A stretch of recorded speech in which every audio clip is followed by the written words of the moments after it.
Isang magandang araw po muli sa inyong lahat, mga kapatid, mga minamahal, mga kababayan.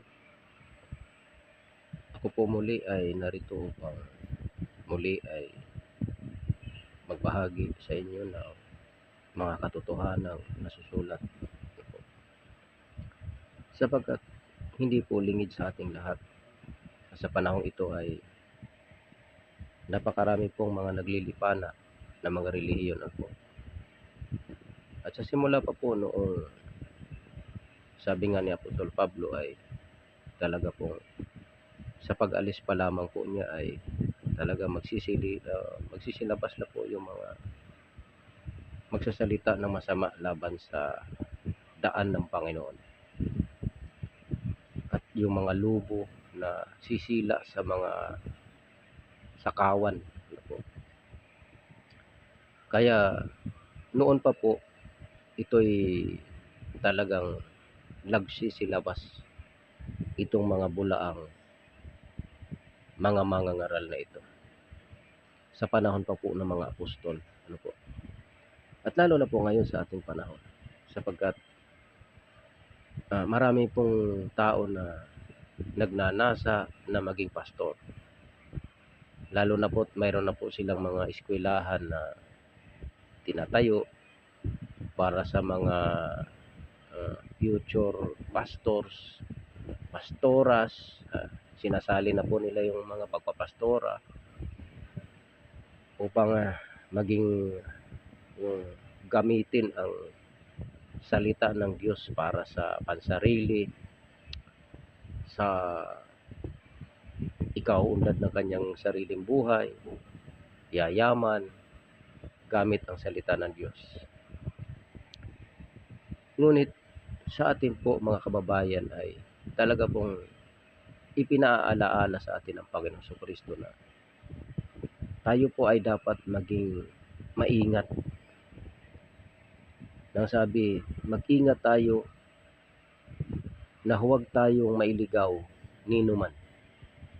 Pag sinabi pong huwag mailigaw ninuman ay napakarami po. Marami po ito. Maring sabihin ng maraming tao na maging ako na nagsasalita ay sasabihin na isa rin po ako doon.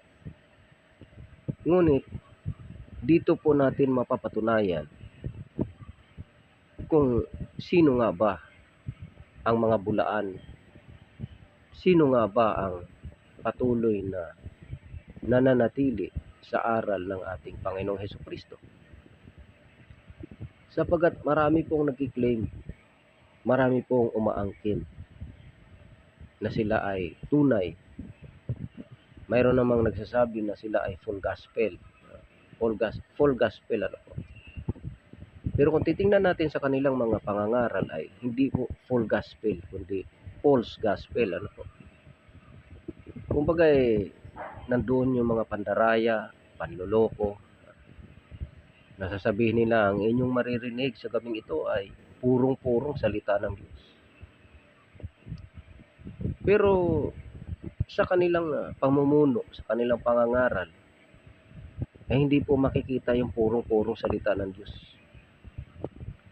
Dahil unang-una nga po, yung nagsasalita babae. Tapos sadsad ang buhok. Maiksi ang buhok.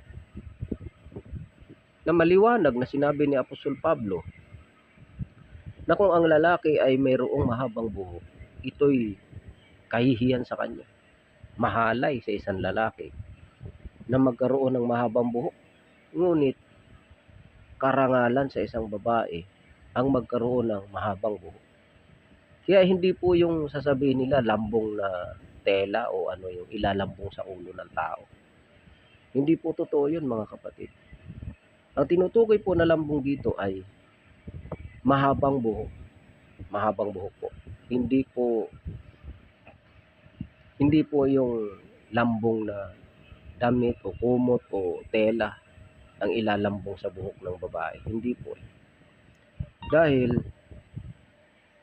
tinutukoy po dito Basahin po natin dito sa unang Korinto sa kapitulo 11 talatang 4. Ang bawat lalaking nananalangin o nanghuhula na may takip ang ulo, ay niwawala ng puri ang kanyang ulo.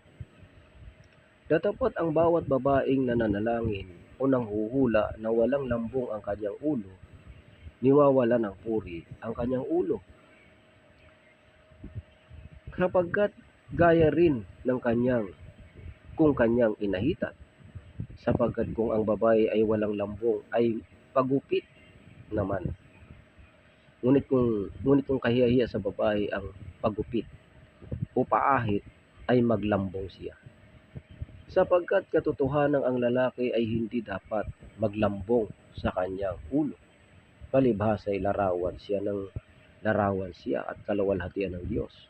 Ngunit ang babae ay siyang kaluwalhatian ng lalaki, sapagkat ang lalaki ay hindi sa babae, kundi ang babae ay sa lalaki. Sapagkat hindi nilalang ang lalaki dahil sa babae, kundi ang babae dahil sa lalaki. Dahil dito ay nararapat na ang babae ay magkaroon sa kanyang ulo ng tanda ng kapamahalaan dahil sa mga anghel. Gayunman ang babae ay di maaaring walang lalaki, at ang lalaki ay di maaaring walang babae sa Panginoon. Sapagkat kung paano ang babae ay sa lalaki, gayon din naman ang lalaki ay sa pamamagitan ng babae. Datapot ang lahat ng mga bagay ay sa Diyos. Hatulan ninyo sa inyong sarili. Nararapat baga na manalangin ang babae sa Diyos nang walang lambong? Hindi baga ang katalagahan din ang nagtuturo sa inyo na kung may mahabang buhok ang lalaki ay mahalay sa kanya? Ayan. Dito po mapapansin marami kasing nakikipagkatuwiran, lalo na itong mga nagpapastora sa mga church, na lalo na itong asawa nitong pastor, sabi, magsasalita pa siya ng, ang inyo pong mapapakinggan sa gabing ito ay purong-purong salita ng Diyos. Paano mo masasabi na purong-purong salita ng Diyos? Sa buhok mo palang kita na hindi na purong-purong. Kasinungalingan na ang sinasabi. Kaya makikita natin, ano ba ang katotohanan? Kaya nga, pinaiingat tayo ng Panginoon Jesucristo. Napakarami po talaga, mga kapatid, na mga nagsisilitaw na mga propeta, mga guro, mga pastor, napakarami na mga nagpapahayag patungkol kay Kristo. Pero ang aral ni Kristo hindi sinusunod. Ano po? Dito sa talatang 14 po, hindi baga ang katalagahan din ang nagtuturo sa inyo na kung may mahabang buhok ang lalaki ay mahalay sa kanya? Datapot kung ang babae ay may mahabang buhok ay isang kapurihan niya, sapagat ang buhok sa kanya ay ibinigay na pangtakip. Yan.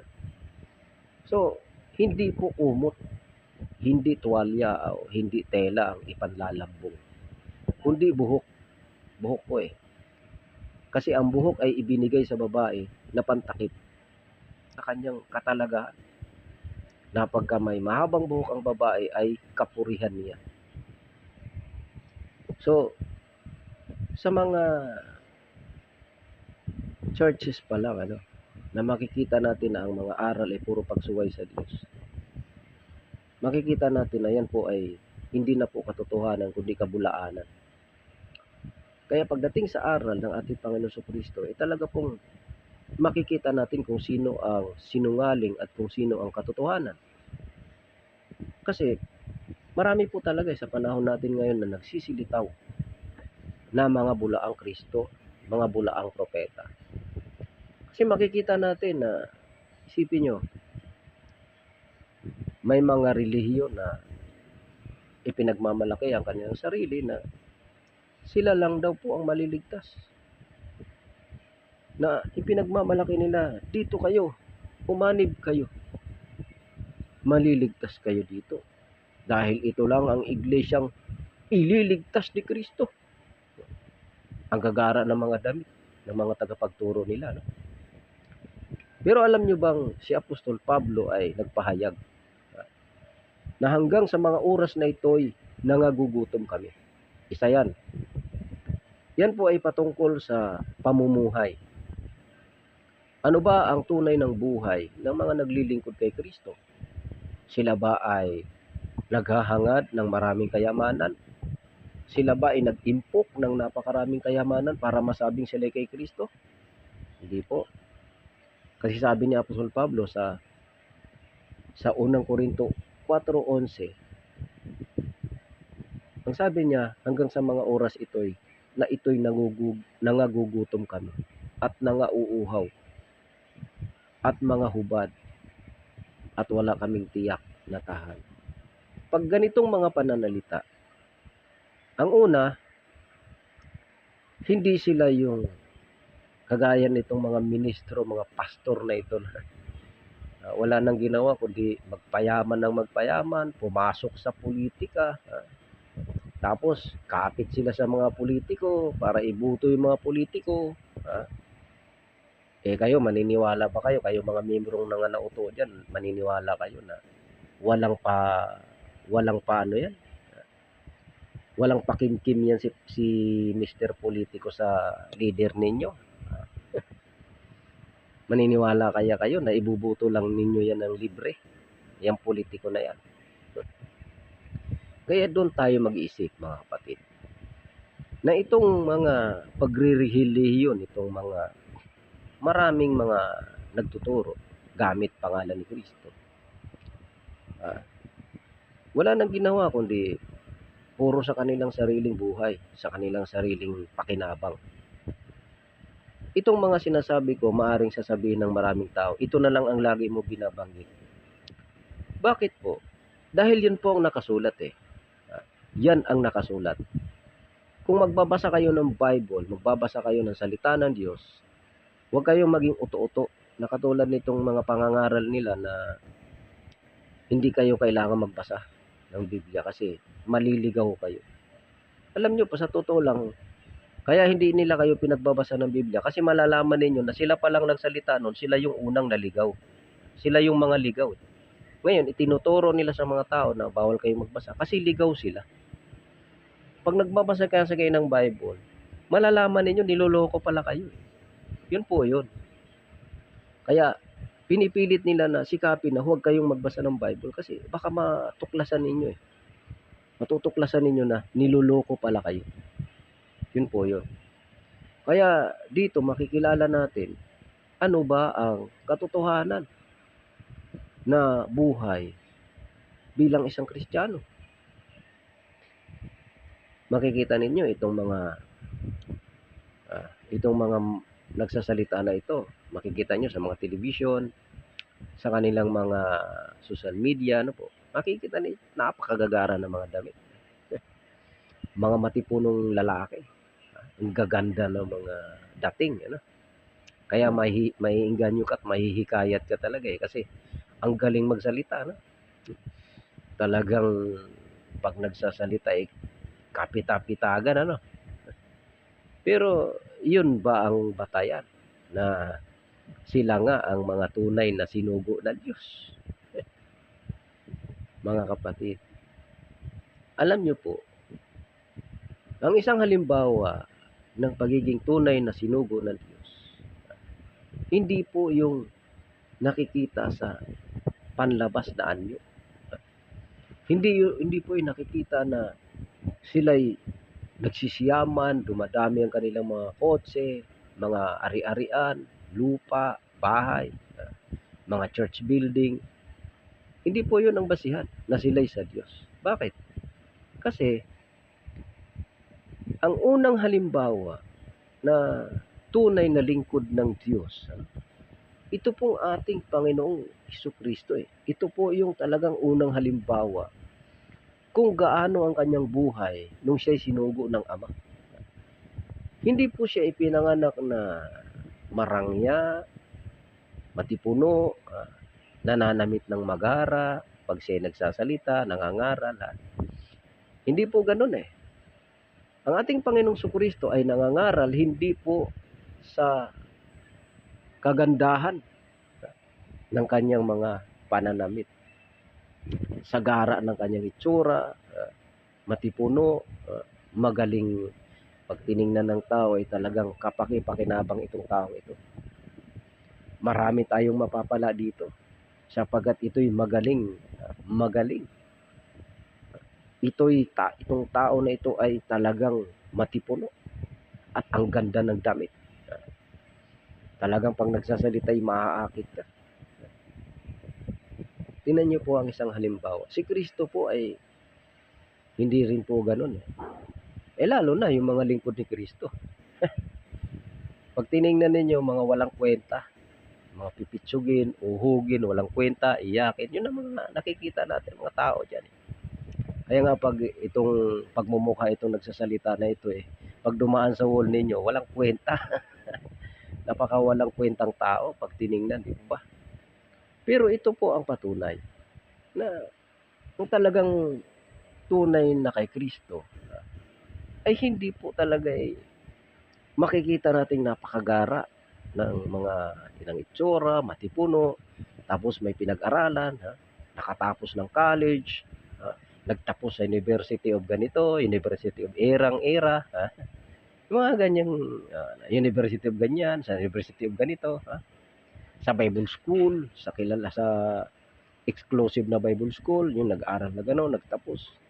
Hindi po ang basihan na gano'n Bakit po? Si Kristo po kasi ang unang halimbawa. Na si Kristo ay wala talaga Tingnan nyo, basahin natin sa Isaiah 53. Sinong naniwala sa aming balita at kanino nahayag ang bisig ng Panginoon? Sapagkat siya'y tumubo sa harap niya, na gaya ng sariwang pananim at gaya ng ugat sa tuyong lupa. Walang anyo o kagandahan man, at pagka ating minamasdan siya, ay walang kagandahan na mananais tayo sa kanya. Siya'y hinamak at itinakwil ng mga tao, isang taong sa kapanglawan at bihasa sa karamdaman, at gaya ng isa na pinagkublihan ng kanilang mukha ng mga tao, na siya'y hinamak at hindi natin hinilagahan siya. Tunay na kanyang dinala ang ating mga karamdaman at dinala ang ating mga kapanglawan. Gayon may ating ipinalagay na hinampas siya, sinaktan ng Diyos at dinalamhati. Ayan. Ngunit nasugatan dahil sa ating mga pagsalangsang. Siya'y nabugbog dahil sa ating mga kasamaan. Ang parusa ng tungkol sa ating mga kapayapaan ay nasa kanya, at sa pamamagitan ng kanyang mga latay ay nagsigaling tayo. Kita nyo?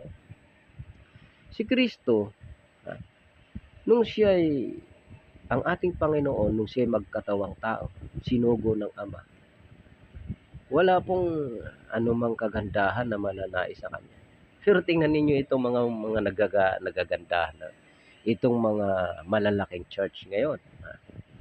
Itong mga puro pera ang pinag-uusapan. Itong mga church na nag-aaway ang kanilang pamilya dahil sa pera. Kita nyo, hindi ganito ang buhay ni Kristo. Wala talaga Walang anyo o kagandahan na mananais tayo sa kanya. Bihasa sa kapanglawan. Hinamak. Bakit siya hinamak? Kasi siya ay nagtapos sa University of ganito, sa exclusive na Bible school. Wala Kaya dito natin makikita, sino kaya ang tunay na mga lingkod ni Kristo? Yun bang mga tao na ang gagaling magsalita, pero ang kanilang binabasa ay isang talata, pagkatapos marami na silang binabasa mga dictionary, ayon sa history, ayon sa kwento ni ganito, where is the Far East? Where is the Far East? Ang Far East ay in something in the Philippines, sa malayong silangan, mga ganun-ganun. Galing nila magsalita. Tanong, sila ba yung mga lingkod ni Kristo? Wala kayong makikita na mga tunay na lingkod ni Kristo na ang kanilang pamumuhay ay nabubuhay sa karangyaan, nabubuhay sa kasikatan, nabubuhay sa puro papuri ng ibang mga tao.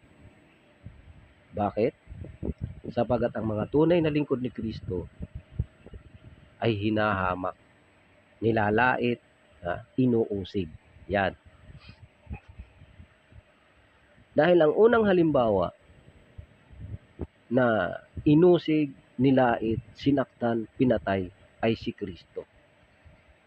Ngayon, yung mga tao, yung mga leader ngayon ng mga sekta, na pumasok na nga ang iba sa politika, tapos pag nagsalita pa yun, tinuruan ako ng aking mga magulang na walang tinuro sa akin ng aking mga magulang ng masama. Tinuruan ako ng mabuting asal. Ganon sila magsalita. Kagalang-galang. Pero ang Diyos lang po kasi talaga nakakaalam ng puso ng tao. Pwede kasi tayong magsinungaling sa kapwa eh. Kasi ang ating kapwa, hindi naman nila alam kung anong nasa loob ng puso mo. Diba? Kaya, ang Diyos ay nalalaman ang loob ng ating, yung kalooban natin, kung ano ang laman ng ating puso. Kung nagsisinungaling ka ba o hindi. Kaya't ang tunay na mga lingkod ni Kristo, kung paano si Kristo, walang anyo ng kagandahan.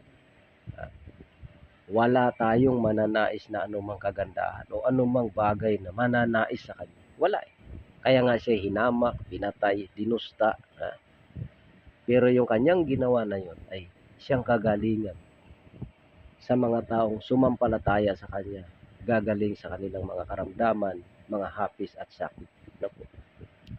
Kaya dito po natin mapapatunayan sa ating pamumuhay na ang tunay na mga lingkod ni Kristo, sabi ni Apostol Pablo, hanggang sa mga oras na ito'y nangagugutom kami at nangauuhaw at mga hubad at wala kaming tiyak na tahan.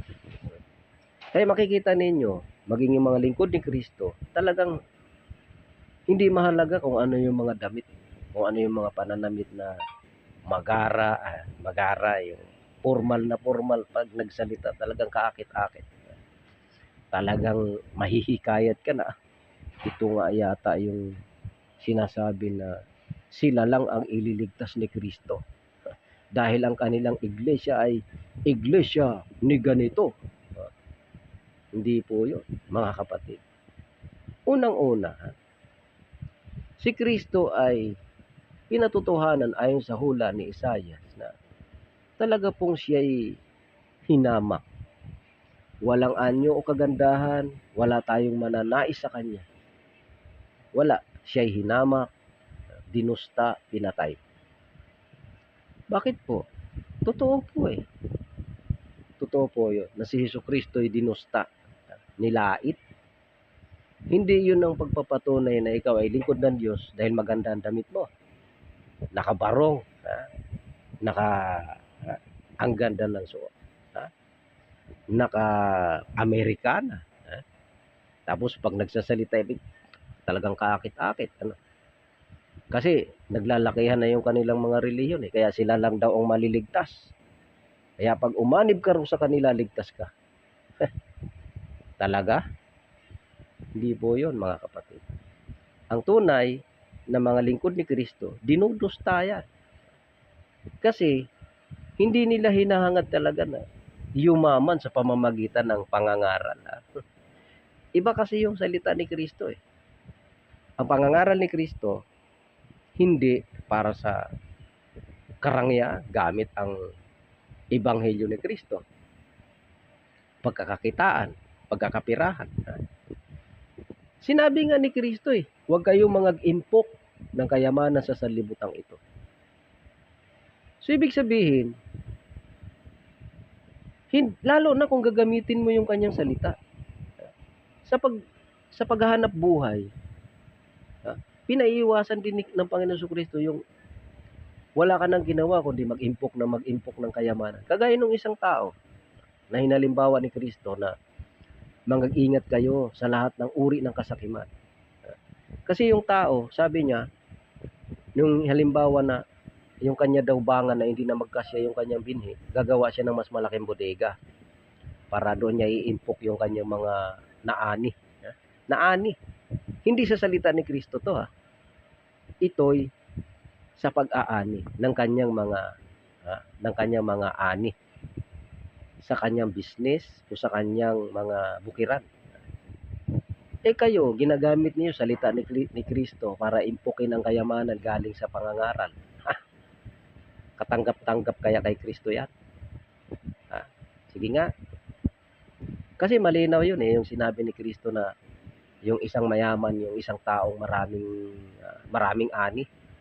Dahil hindi na nga magkasya yung yung mga ani sa kanyang maliit na bodega, gagawa siya ng mas malaki, tapos sasabihin daw niya sa kanyang kaluluwa, kaluluwa ko, marami ka nang naimpok. Magpalingalay ka, magpahinga ka, kumain ka, magpakabusog ka. Sabi ng Diyos, sa gabing ito kukunin ng iyong kaluluwa. Mapapasa kanino kaya ang iyong mga inimpok? Kung sa kayamanan na pinagsikapan ng isang tao ay sinabi ni Kristo, saan mapupunta ang kayamanang inimpok mo para sa iyong sarili? Gaano pa kaya ginamit mo ang ebanghelyo ni Kristo para mag-impok ng kayamanan gamit ang ebanghelyo ni Kristo? Karapat-dapat pa yan? Sige nga.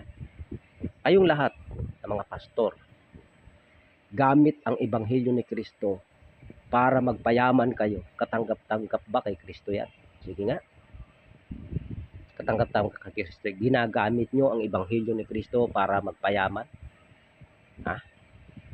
Sige. Patunayan ninyo sa akin kung may mabasa kayo na may mga apostol na ganyan ang ginawa.